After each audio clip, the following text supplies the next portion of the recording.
Good morning, everyone. While we're waiting, I have some thank yous. Okay, I'm going to talk over the hms and the ha's and all of that. First of all, I'm really excited to learn that the Stephen Lawrence Research Centre had been launched. Genuinely, when I saw that on social media, I was really excited to learn about what it is and what it could be and where it's going. So even more so, I'm really honoured to have been invited to deliver this keynote address. Never done a keynote address before. And the thank yous are definitely want to thank Dr. Melanie Crofts for the invitation. Really appreciate it. And for all those involved in supporting and organising and doing all the things that needs to be done to put a conference like this together. Also, Dr. Kaneta Hamid-Perry for kind words just before I got on my train to travel to Leicester, and also I wanted to say in person, Dr. Lisa Palmer, really excited to see you as part of this team. I've sort of been a little bit of a fan and followed your journey, so really happy to see that you're here at this centre, and it's like I said before, really excited to see how this centre grows and impacts community and sort of build capacity as well. So those are my thank yous here, but I'd also like to thank my colleagues at the University of East London, those who've been really supportive of the things that I try to do, those that challenge me, just been really supportive in sometimes the work can feel a little bit lonely, so I really appreciate those who sort of stand by me and give me those kind words of encouragement to continue to do the work that I do. And the last shout out, because I know this is really going on now, the last is a huge thank you to the supportive online community that have really filled in all those gaps where I felt that I needed people who understood my journey, and I guess there's a few in here today, you know who you are, and continue to have that kind of collegial support, and that's really important. I thought it's really invaluable, and I needed to say that. So what you've come here for today, this is, I don't know, writing this and writing the abstract and sort of thinking through the thoughts. This keynote is actually a work in progress. It's my thoughts in action in progress. So there'll be some untidy bits. There'll be some parts that I will pose questions where I'm hoping that during the course of today that some of them can sort of be picked up in the various different panels and talks and discussions that we have. That will be really sort of useful as well. So I'm going to start with the thoughts about austerity. So with the Global Austerity Initiative, a sustained reductive fiscal policy following the 2007 recession and subsequent to the US housing bubble, disintegration, and in the UK patterns of increased poverty that has had a catastrophic impact on the mortality, well-being and life chances of the most disadvantaged social groups. I sort of really reflect on my pedagogy, the pedagogies of many others as well. I'm not the only person that does hip hop or crime pedagogy in the academy and educational context, but that's a place that I think is really important to sort of pick up this conversation from. So thinking about the fiscal consolidation, so the increased taxes and decrease in expenditure has led to the inflated gentrification, homelessness, rough sleeping, social housing shortages, house market prices, unemployment, the use of food banks, as well as the demise of the legal aid system, depleting healthcare, which we know, well, we've given sort of a lot more light to the disproportionate healthcare or, you know, not so great healthcare that black women receive, and, you know, sort of the maternal mortality rates is really disturbing at the moment. And the closing of youth services, cuts to the range of other public services, I couldn't mention them all, I tried, and issues with the welfare system, such as the universal credit disgrace, really, and have resulted in an increase in mental health and suicidal rates. These are the sorts of things that concern myself, and I'm sure it concerns all of us in the room today. This is intertwined with the hostile environment as we witness the increase in hate crimes, and I will always make reference to the Windrush and you know, the general sort of commonwealth of those generations, the scandals where offsprings of the first generation immigrants have been denied citizenship rights and access to services, employment, and, you know, threats and literal deportation, and all the sort of aftermaths of this ongoing onslaught. This trend is reflected in the zero tolerance behaviour policies in schools and that largely affect black boys and traveller communities. They are disproportionately reflected in school exclusions. Similarly, stop and search practices, so with the Section 60 of the Criminal Justice and Public Order Act 1994 that predominantly impact black boys and youth. These are the things that concern me. In higher education, the attainment gap is stark for BAME students, particularly black students. We know this. We've had many reports, you know, and I appreciate the reports, loads and loads of reports, but we know this. There's lots of reports talking about the same things that we know, and I've said a lot of the same things that we know. So we do a lot of talking about stuff, don't we? We know this, and you know, we try and raise a light in another area, and we raise a light in the same areas, and it goes on, and we sort of buck our toes. We're really trying to push past that point of we know, what do we do? What's going to happen? Not what's going to happen, what is happening? What are we doing? We're trying to get to that point of happening.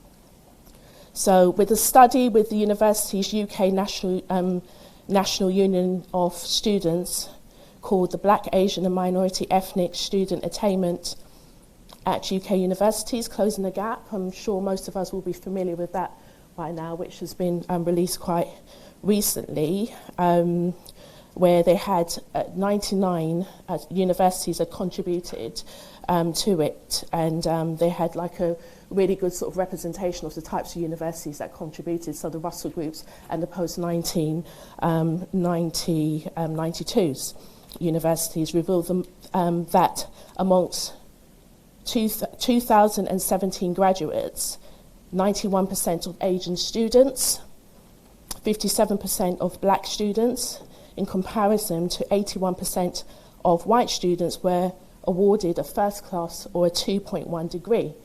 So I've just referred to, you know, stats that we're probably well versed with.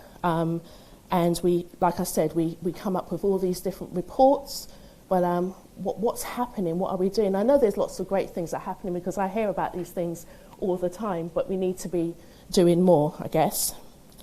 So thinking about the cultural and pedagogical and leadership changes, these are, in this particular report, was found key to part of the way of finding our way out of this mess that we're in.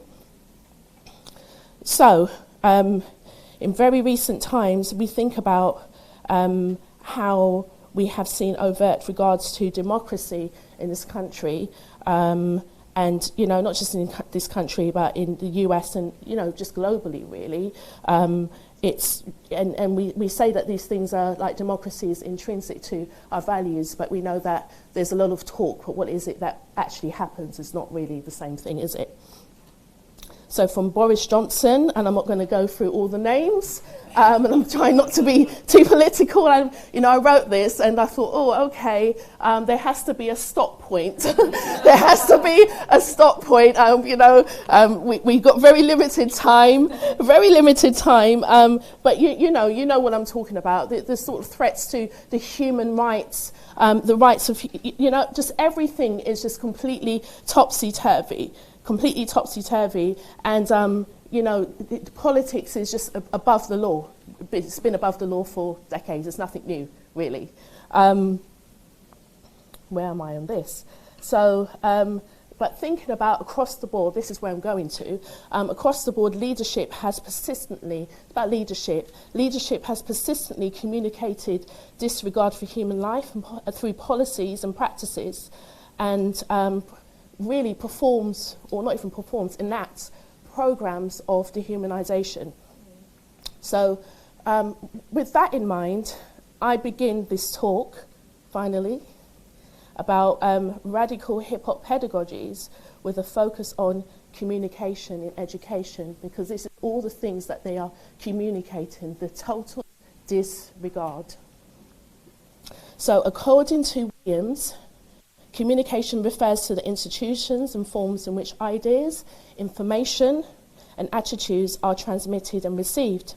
This includes the attributes such as gestures, tones, and language. Lecturers and professors benefit from the prestige that their job titles convey.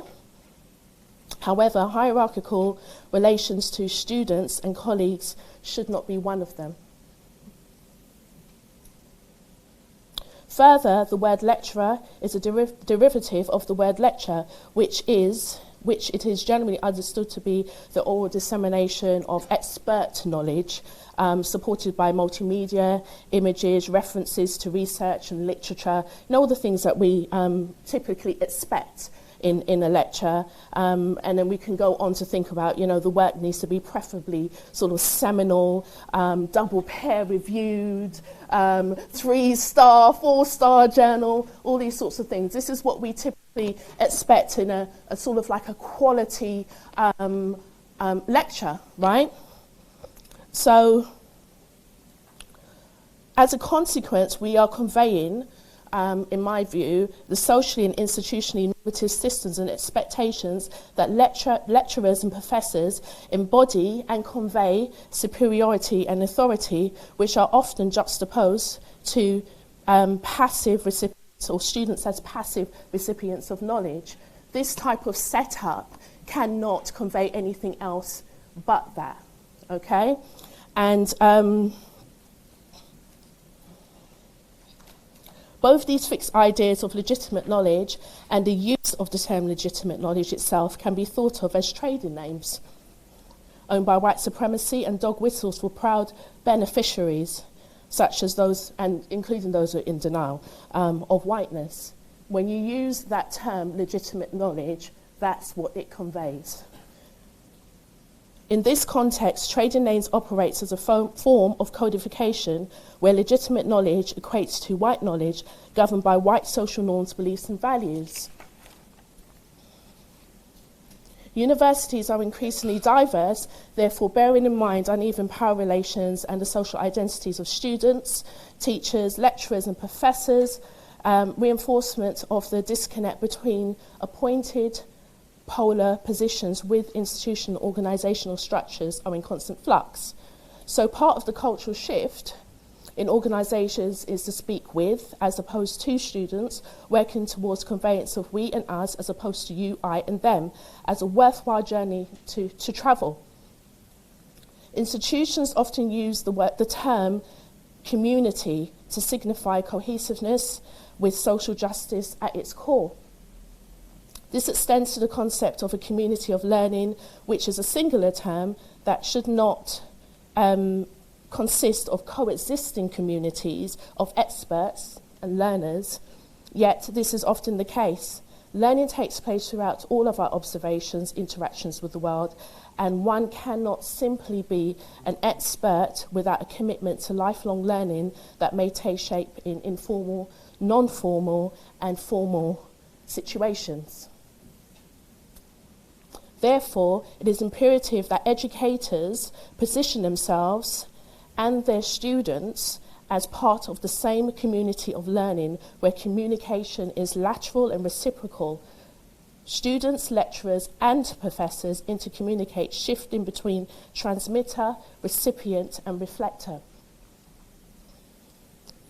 So, thinking about that and thinking about the concept of community and how community is typically performed even or enacted, I'm going to think about hip-hop's relationship with community and hip-hop's relationship with the heart and mind of community.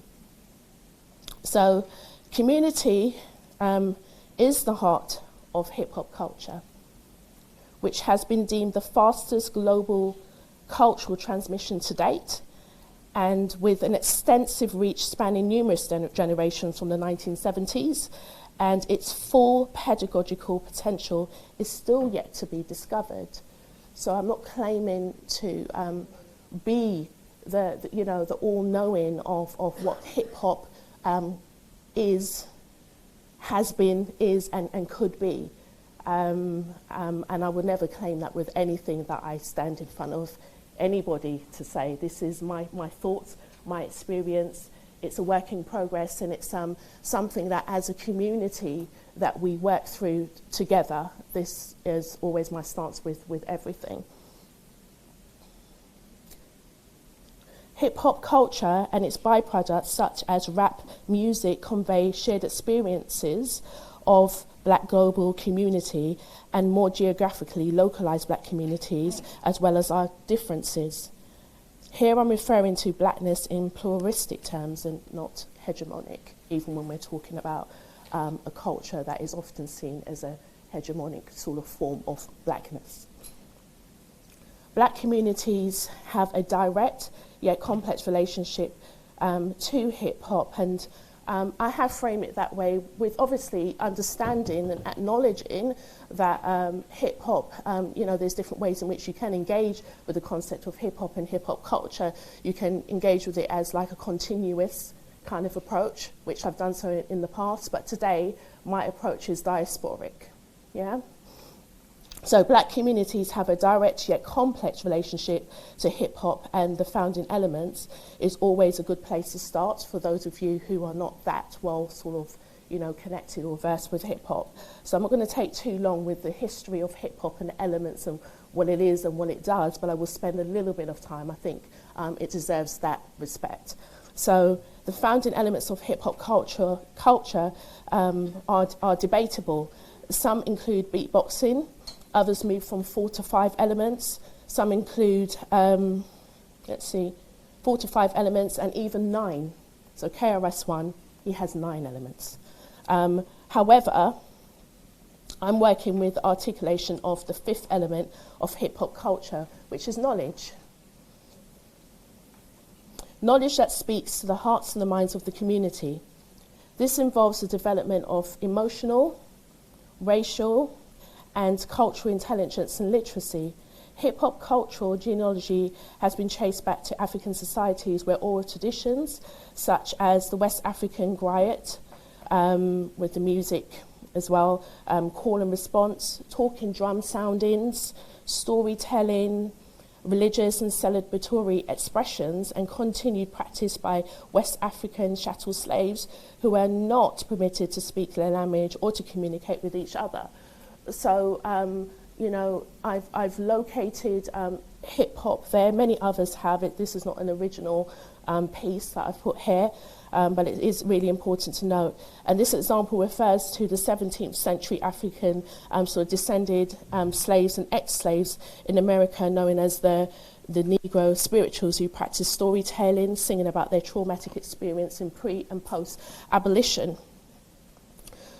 All the aforementioned are examples of African diasporic manifestations of oral traditions and other forms that have evolved in an element of hip-hop culture, such as the Masters of Ceremonies, so it's the MCing, which is inseparable from the beat of the talking drum, the beat that has been extended through DJing and music production.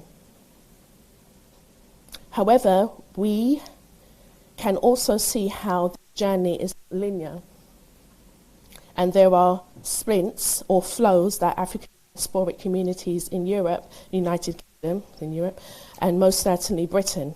So in Britain, we have, if we take into consideration the journey of the Windrush waves and ripples prior to and since landing on British soil, historical remnants of this practice can be seen through countries such as Trinidad and in the Caribbean, and where griot was used to communicate and to ridicule slave masters. So this exemplification is known as calypso.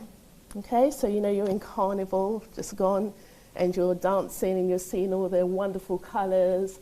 We're doing all these things, and you know there is located in what happened in the UK with, you know, the race riots and the hostility, but there's a longer legacy. There's something that came before that. This is where it comes from. Okay. Also, the mentors griots in Jamaica, often confused with calypso, they sound very similar, provided humorous social commentary. So there's another way in which we can sort of link these histories and articulations and re-articulations of the history and the journey that the community has experienced. And then I think most people are much more familiar with that in the 1950s, the sound culture, system culture, the DJing and toasting as it was called back in the day in Jamaica, which was influenced by African American rhythm and blues, found its way to the UK African Caribbean diaspora in the 1960s and 70s. And what I'm trying to do is paint a picture of what's actually happened with this music that is what we know today as hip hop. Okay, so sound culture. So the sound culture traveled to the US in the early 70s before traveling to Britain and in the rest of the globe, Britain and the rest of the globe. So to quote one of the founding fathers of hip hop culture, DJ Kool Herc, the blues had Mississippi, jazz has New Orleans, and hip hop has Jamaica. And I approach when I think of or approach hip-hop, I approach it from that standpoint because I am, you know, descendant of Windrush generation. And when I think about the music and the sort of flows and how it's come to be, and that is part of, I guess, my connectivity. That's part of my story, of my entry into the whole, I guess, story about hip-hop and how it's come to be. And I've lost where I am because I lifted my head up. That's why my head stays down. I know it's not the most engaging way of delivering something, but this is why. So excuse me for a second. All right, I found my way. So it is important to acknowledge that since then, music genres since jungle, East London born grime, trap and drill music are part of the African diasporic multi-flow of cultural deconstructions, reconstruction, and creative iterations of this multi-directional narrative. As with many of black music genres and cultures, hip-hop is the counter-hegemonic articulation of this said journey of dislocation, connectivity, pain, pleasure, joy, anger, pride, desperation, fear, love, trauma, healing, vulnerability, strength, aspiration, hope, imagination, and essentially the human condition and the reaffirmation of people of African descent humanity. With the persistent, insidious racism and the dehumanization of global majority for neoliberal capitalist gain that permeates every facet of the globe, nurturing students requires a critical and holistic pedagogy that Ferry and Hooks asserts, one that is communicated and enacted through a love that is unconditional and committed to all that we were, that we are, and that we could be. For young Black British people of past, present and future, these narratives are told and retold through cultures and music genres such as hip-hop and grime, like I've previously mentioned.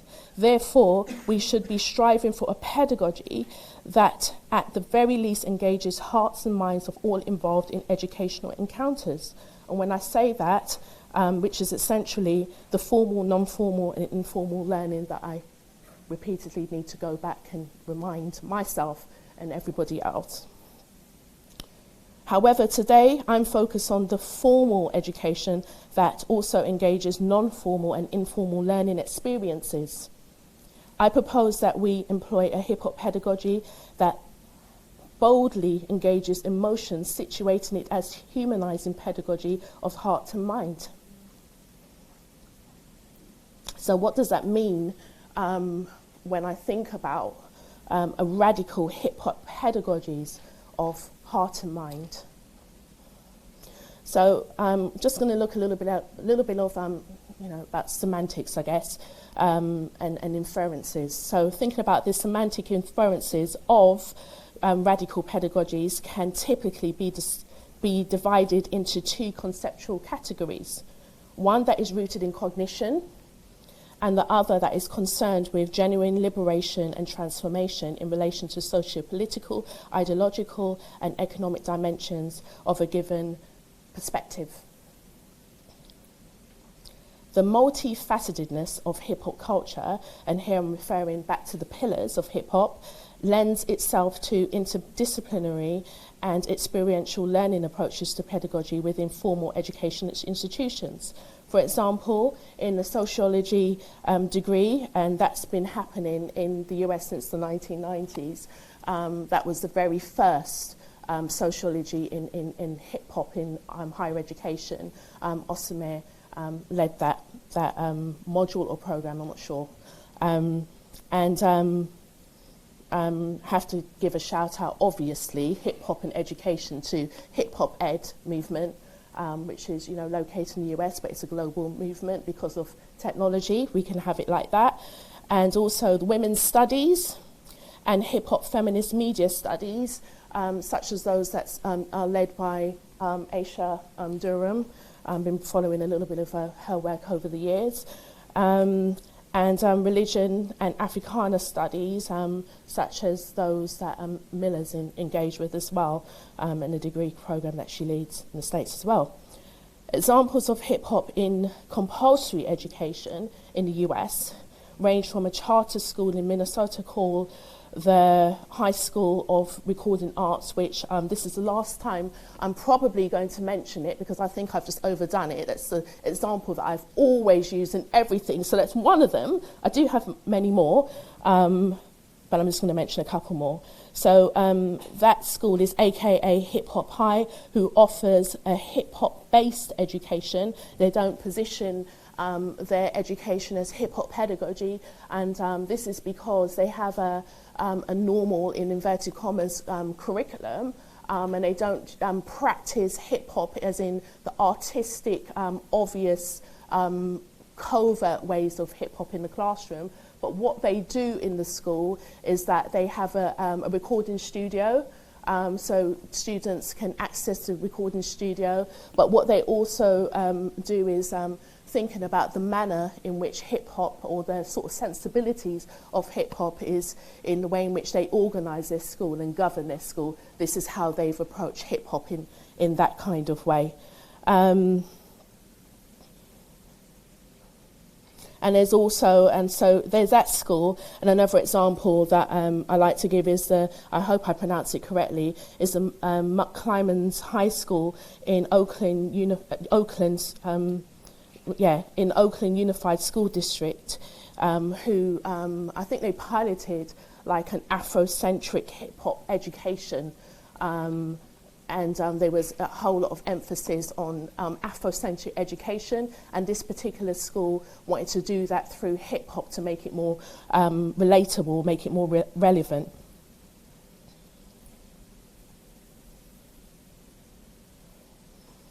And then I would like to sort of shine a light on Colombia, where Shiroi, in 2016, I met her. Was it 2016, I met her. She taught herself English through engagement with hip-hop music. And then she went on to teach in, really poorly resourced, you can imagine, resource schools. And she went on to teach English through hip-hop to her students. And I think that was secondary school aged children that she taught, and successfully as well. And those children, obviously, hip-hop and English was English as an additional language. And this was taught through engagement with the lyrics. And similarly, in the UK, we have a UK hip-hop ed. Is anyone familiar with UK hip-hop ed? No? Yes? Can I see a show of hands? I'm really curious. Right? So, we have that. Wonderful, great.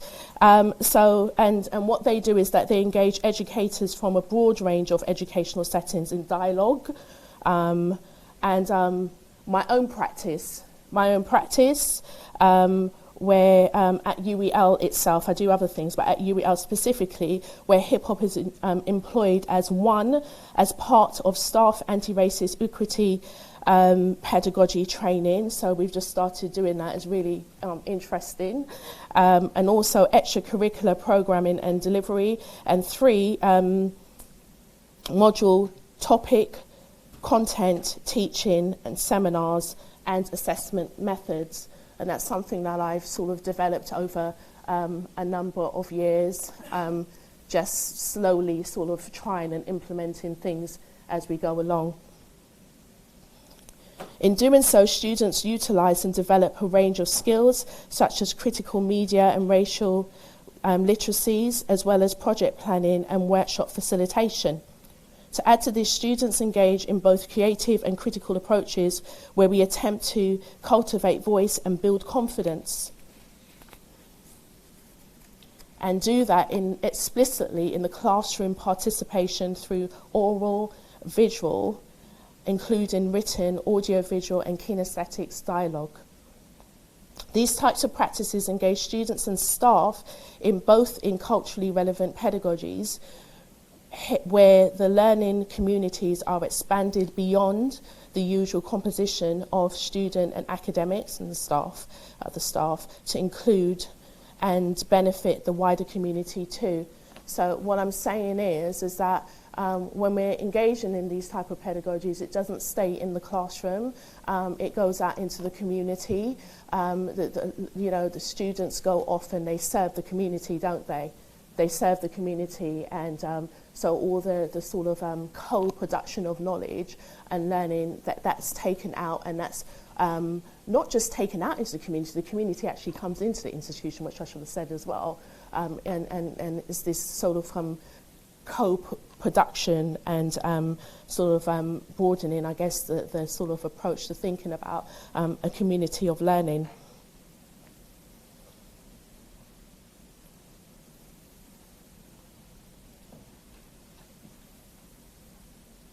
In turn, students and institutions engage in more meaningful and equitable pedagogies that are holistic and appropriate for the 21st century. So that is the hope. This is sometimes it's fed back, sometimes we work through things together, but this is what we're trying to do. That's what we're all here for, aren't we? Yeah? So thinking about selectivity and neutrality, and thinking about those who may think about hip-hop and say that the ways in which it's used in terms of consciousness raising is a little bit too political. Politics doesn't belong in institutions. It doesn't belong in schools. So just thinking about that, when we take into consideration the growing display of 21st century racism, misogyny, misogyna, and homophobia, transphobia, and the list goes on really. And I would say outright fascism and far-right politics. And we see this taking place, you know, Brazil, America, you know, Europe. We see this. It's really rising, isn't it? Or it's risen, even. We are morally obliged to counter the so-called apolitical and ahistorical approaches to educating societies at large. These approaches have been described as so-called, as just like colour blindness, neutrality is a bystander. Yeah? A choice that has been made on the basis of values, beliefs, and sometimes comfortability. Sometimes it's just as simple as that. Therefore, complicit in the deracialized approaches to implementing inclusive practices, which are still more prevalent in our education system, which, in this view, so-called apolitical and ahistorical approaches to education are very much political acts and part of the legacy of long-standing racism. Nevertheless, by and large, the origin, history, function, and lived experiences of race and racism is the norm. Taking the attention away from the embeddedness of racism, institutional racism has been replaced with unconscious bias, which puts to the fore natural behaviour and attitudes to explain how and why individuals unintentionally adopt racist views and how that is enacted. To add to this, the naming of an uncomfortable situation is glossed over, so to even what would be called unconscious racial bias has been deracialized by the language used, and it does not convey the specificity of how individuals on the receiving end experience them. So when you know, language is really powerful, we all know this. So why are we using, I mean, you know, we all sit on the spectrum of how we think about and our beliefs about unconscious bias, and to what degree do we utilize that as a way of understanding or analyzing what's happening. But why are we taking out the operative words is beyond me. So that's why I think about it as the deracialization, because what it does is something similar to what the Equalities Act does. It just like puts everything under a banner, and then it just becomes this thing.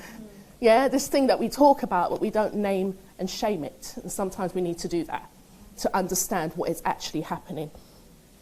So, as a result, the emphasis placed, I've said that already, okay, I'm going to say it again.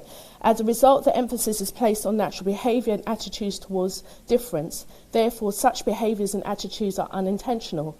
Policies and implementation of them are not sufficiently scrutinised. Actionable items. Have we heard actionable items? I'm a bit of a clown sometimes. Jay-Z? No, anyone? Actionable items. You get to saying this, it's very uncomfortable. I will talk about, if you catch me after, if you talk about Jay-Z interview, this thing is actionable items. So I thought, but no one got the joke. Never mind. Anyway, so actionable items do not adequately align and or are light years away from the end goal. This is what, this is a consequence, because we're just not aligning things. We're sort of disjointed in how we're engaging with things. And whenever we think we're being progressive, we sort of revert right back to the point of, okay, well, we need to do something. What's the action? What do we need to do? So this is this sort of vicious cycle. Policies, let's see, I've said that already. Okay, so as a consequence, individuals are exonerated from all accountability.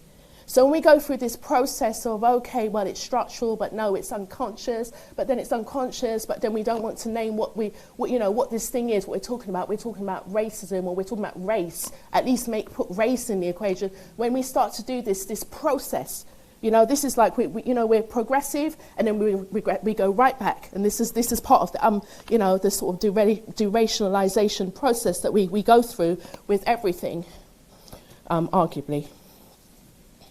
Let's briefly take into account the linear, binary, and compartmentalized tradition of Western views, such as the tendency for either or reasoning.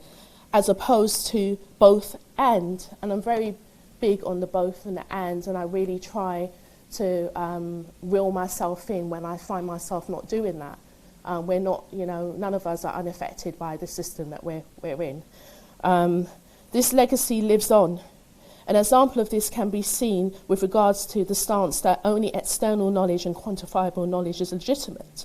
Other examples is the use of the term developing countries, which generally communicates a mission from contributing factors and the source of devastation, as opposed to the global south and engagement with the interconnectivity with the economy, colonialism, and neo-imperialism. With the lack of nuance, responsibility, and accountability, it is unsurprising that many do not volunteer to sit in the discomfort of engagement with unconscious, conscious, and structural racism. So scholars such as Bhopal raises attitudinal concerns regarding disparity between gender politics and race politics in academia, where there is a comfortability with engaging discussions and executing actions regarding gender disparities, for example, in senior positions and pay. Many BAME women assert that an intersectional lens should be an add-on. It should not be central. An add-on should not be central. Sorry, I will start that again. So many BAME women assert that an intersectional lens should not be an add-on. It should be central to the approach. If we contemplate that US beneficiaries of affirmative action have predominantly been white women, it is also important to note that for the most part, it benefits entire white households, irrespective of gender. And I'm really citing Gladstone Billings for that. Similarly, in contrast to racial literacy development in UK institutions, these types of practices make safer spaces for deracialised gender literacy development and discourse in a manner not granted to matters regarding racial inequity. In both US and UK contexts, beneficiaries are mostly white.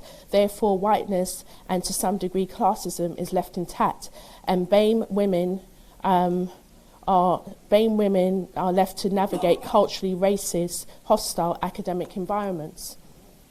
In view of the expansive scholarship on the omnipresence racist structures, here I am referring to the education and more generally, institutions need to critically reflect on what they are communicating through the approaches they adopt and the languages they use. For example, in advertising, marketing, in the classroom, and between colleagues, right? So, we need to role model some things, right? We need to role model some things. We're saying, okay, well, we're trying to do this in the classroom. Pedagogy doesn't just happen in the classroom, does it? It doesn't happen just in the classroom. We're learning from each other. We're exchanging all the time. Pedagogy is, like I said, informal, non-formal, and formal. Yeah, so this is what we need to engage with a lot more. We know this, but we don't do this in practice. We need to work towards making this a bit more habitual and be a little bit more mindful.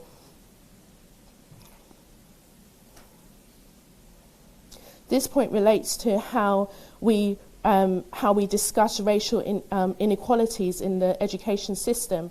Scholarships on decoloniality should be applied to racial mainstreaming initiatives. In doing so, we communicate understanding, connectedness to root causes, and our willingness to address traditional racist constraints. Oftentimes, this does not happen as it renders the invisibility of whiteness visible, for example, representation, and the invisibility of whiteness visible, such as the social norms and values, etc., and shining a glimpse of light on the complicity in maintaining the status quo. So in doing that, it's complex, and we'll all have to work together of what we're going to do, and I'm not going to have probably any answers. I'm just posing some things here. And I'm also going to pose some questions as well. Yeah, just to pose some questions as well. In view of the expansive, I've said that already, haven't I? You see, I've lifted my head up again. There you go. Right. So, examples of pervasive structural racism in education and beyond, including the culturally irrelevant IQ testing and low expectations leading to educationally subnormal labelling of Caribbean children of the Windrush generation and in the mid-1900s, as called, as was already mentioned this morning.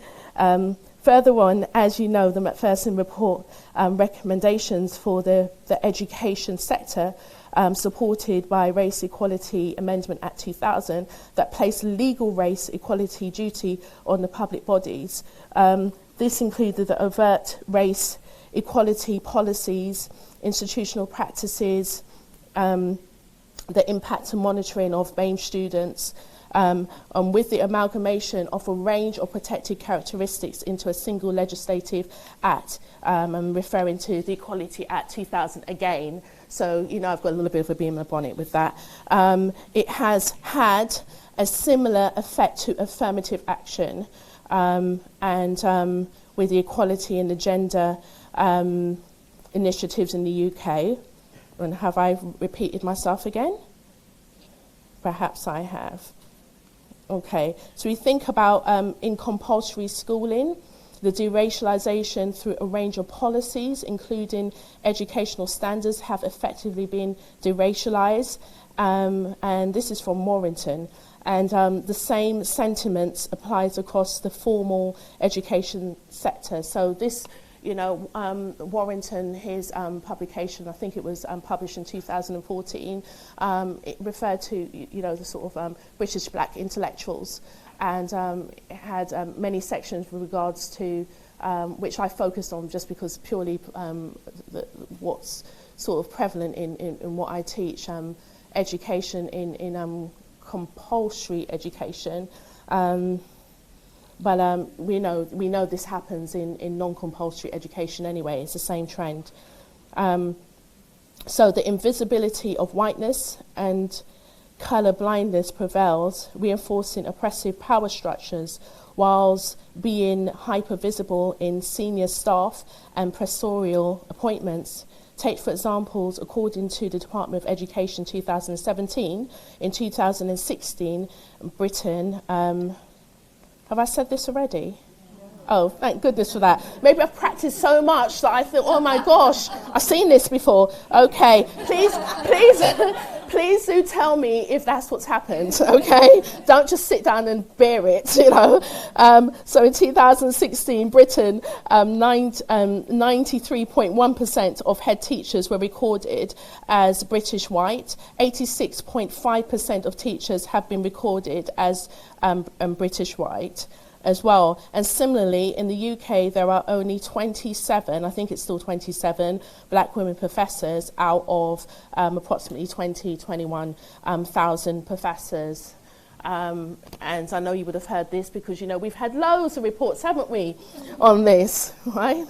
But it wouldn't be right not to mention it, right? So,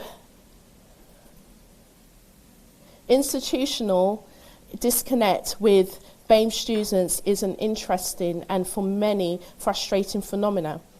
Take for instance, despite the rising numbers of black and BAME students in general, experienced in the academy as oppressive. Similarly, BAME undergraduates, postgraduates, PhD, health and general sense of well-being is in decline due to a range of instances relating to race and racism, microaggressions, reportings of racial stress, and, you know, the list goes on and on. It is questionable to what extent academies adopt or embody the language, terminology of a decolonial racial mainstreaming. We can talk about, you know, thinking about race or, the ethnic gap. well, if we're not engaging with history, all the things we know, the history, and looking at the legacies and all these sorts of things, then it's pointless, in my view, pointless, because you don't get to any solutions, because you just, everything is very surface. It's very surface. You know, we don't. I think a documentary. I'm sort of freestyling here. 500 years later, I think many have said it anyway, where, you know, in order to understand what we're going through, your present, you need to understand the past, what's happening. And this is like, you know, business sense, isn't it? Even in business, you need to know what's happened in order to know where we are and where we need to go. So it really doesn't make any sense if we don't approach our work in that kind of way. Similarly, BAME, let's see, it is, okay.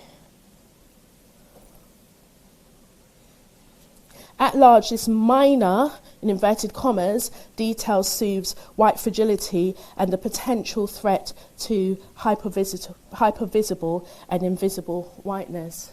So for those who have a problem or find it really difficult to engage, there's this constant, you know, there's this sort of constant I guess, ways in which one, and it's all different levels, you know, people are on a spectrum, you know, of engagement, of the ebbs and flows as to how much the engagement is, and how the ability to sit with the uncomfortability and what to do with it. Yeah, the ability to sit with it and what to do with it. Some people do just fine, and others, that's just not the case. So obviously I'm speaking to those who it's just not the case. This is some of the things that are happening as I see it. In order to enact change, race literacy is an essential staff developmental need.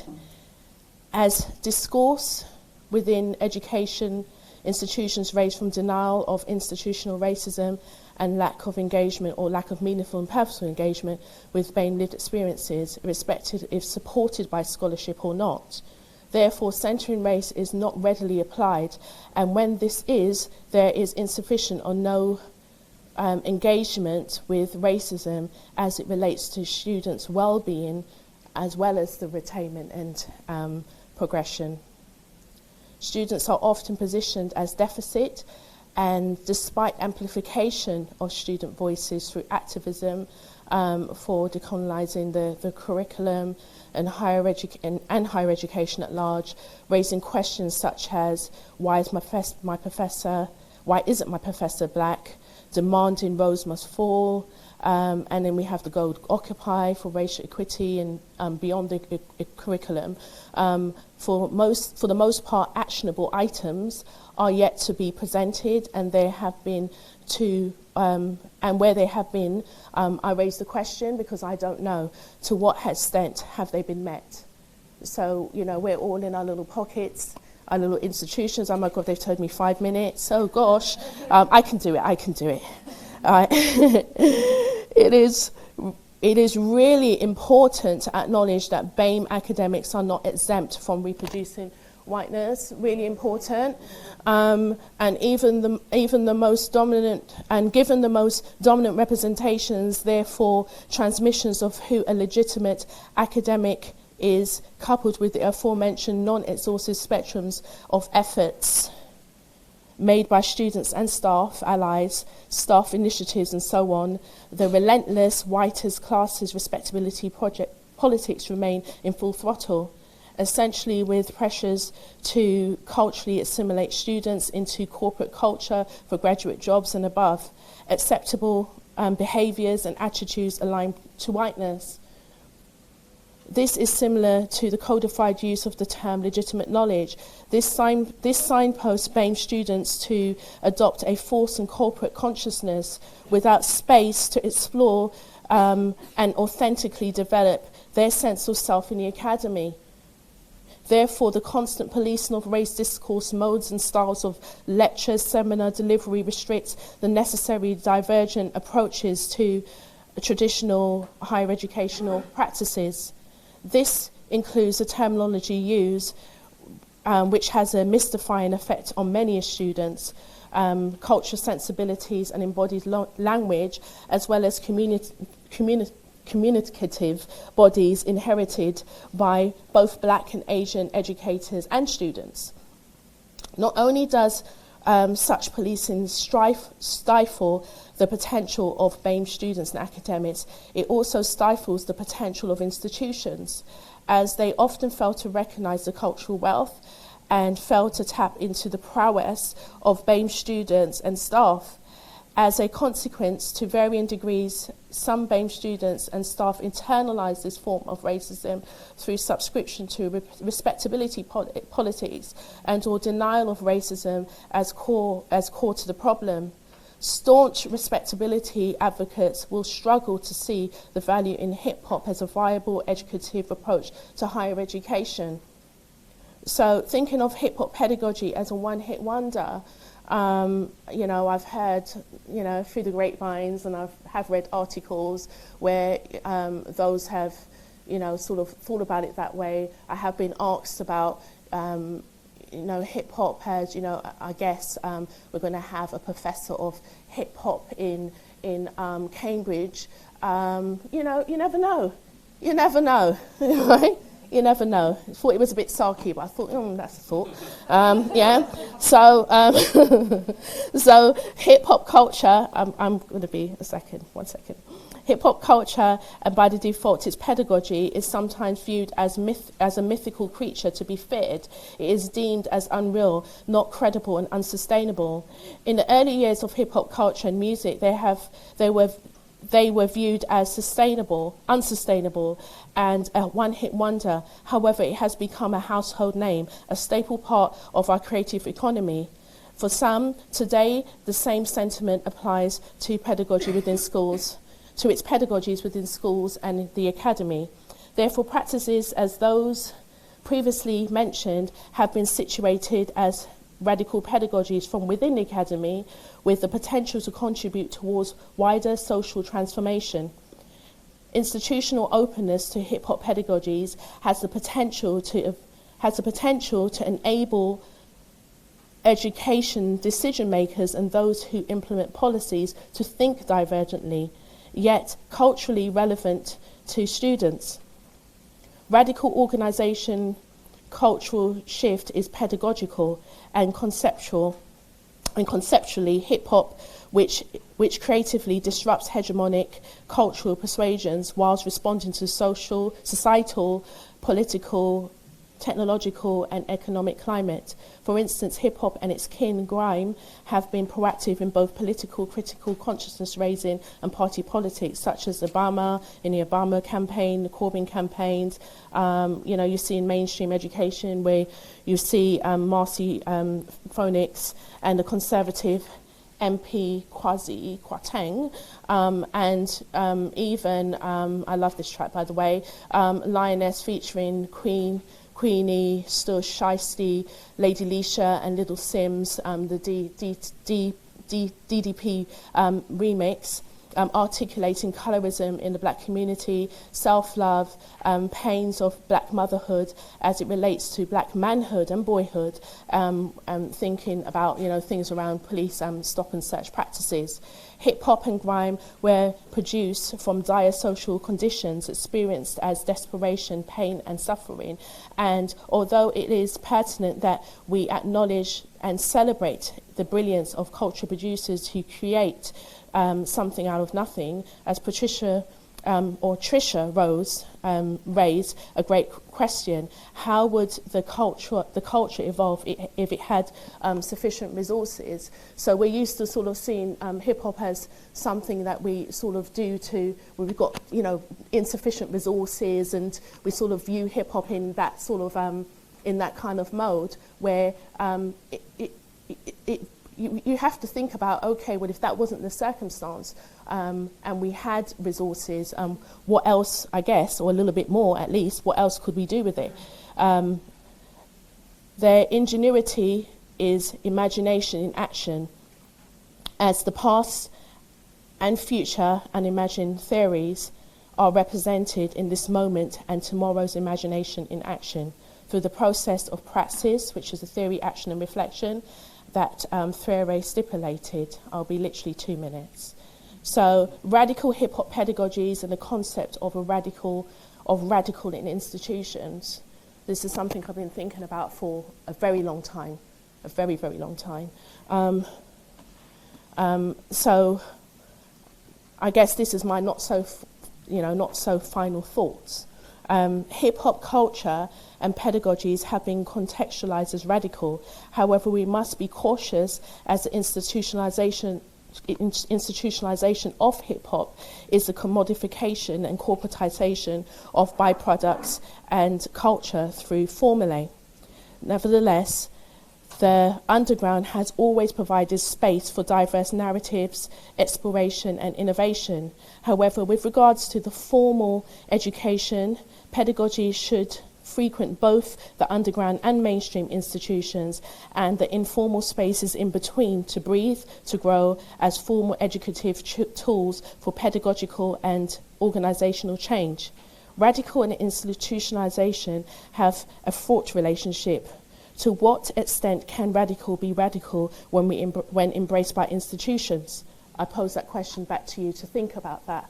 Yeah, and related to this, what are our thoughts on the legitimization of the so-called illegitimate? So I'm thinking of, we use this language of legitimate, valid knowledge, and so therefore, if that's, sort of mainstream dominant, sort of white, middle class views and scholarship is legitimate, that's, male legitimate knowledge, then I guess, hip-hop has been viewed as illegitimate, yeah?